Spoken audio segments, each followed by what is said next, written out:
When performing the sprints, remember that it doesn't actually matter how fast you're going as long as you're maxing out your potential. In other words, there's a good chance that you're going to find yourself slowing down somewhere as you reach the later stages of your routine, and you shouldn't worry if that happens. Wearing a fitness tracker or a running watch can help you with this.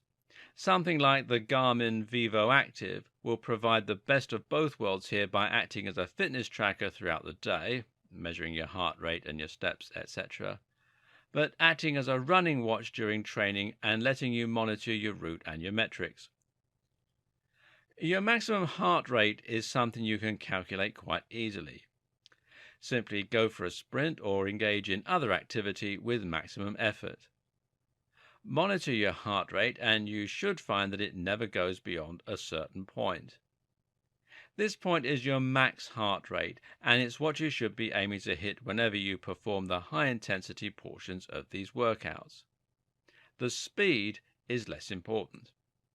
And of course, you can also use this to work out 70% of your MHR, which should be your fat-burning zone. While HIIT itself is fairly simple to grasp, there are actually a lot of different factors to consider. For example, you need to decide whether to use exercise machines or to avoid them and train outside instead. If you're going to use HIIT for running, for instance, should you use a treadmill or should you head outside and jog and sprint? Well, the answer is that it's up to you, of course, and both have their advantages. What's key to recognize is the different benefits of each and thereby be able to make the best decision for you. Now, a lot of people will look down on exercise machines. There are a number of problems with these. For starters, they prevent you from getting outside, which in itself has a huge number of different health benefits. At the same time, though, you'll also find that running outside has the advantage of training your legs harder and actually uses significantly different biomechanics. That's because running on a pavement or grass will require pulling force generated in your legs as you have to pull your body along the ground. Conversely, when you run on a treadmill, you only need to lift your legs off the ground as the treadmill moves underneath you. As such, there is actually less effort involved in running on a treadmill. Running outside is also a lot more varied. While it's possible to alter the angle and the pace on a treadmill, it's still going to involve selecting from one of a number of different positions and sticking with it. When you run outside, meanwhile, you're forced to constantly adapt to changes in the shape of the ground, to the gradient that you're running on, and more. Of course, many of these issues are less significant if you're riding a stationary bike, but the variety and the real-world value of running is one of the things that attracts a lot of people to it in the first place. But this doesn't mean there's no place at all for running on a treadmill. First of all, running on a treadmill is a good option if you have a bad knee or another complaint. Running at a fixed incline is a good way to reduce the strain on the knees, and many people will thus prefer to stick to a treadmill so that they can control this facet.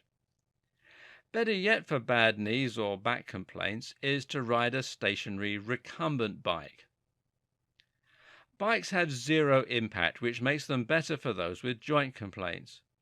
A recumbent bike, meanwhile, is a type of bike that has you leaning backwards with your legs outstretched in front of you.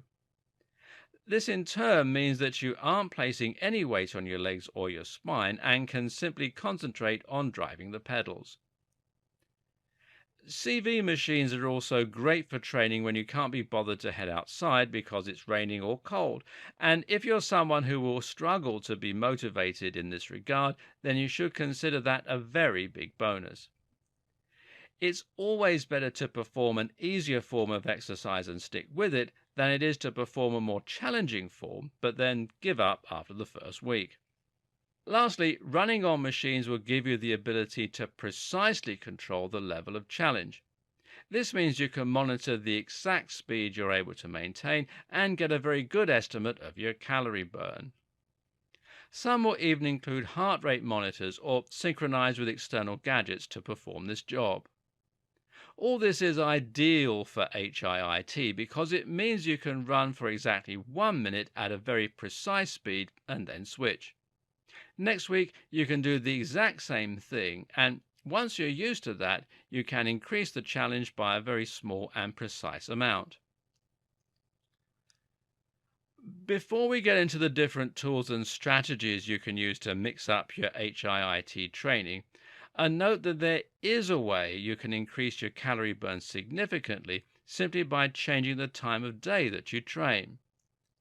This technique is called fasted cardio, and it involves training first thing in the morning before breakfast.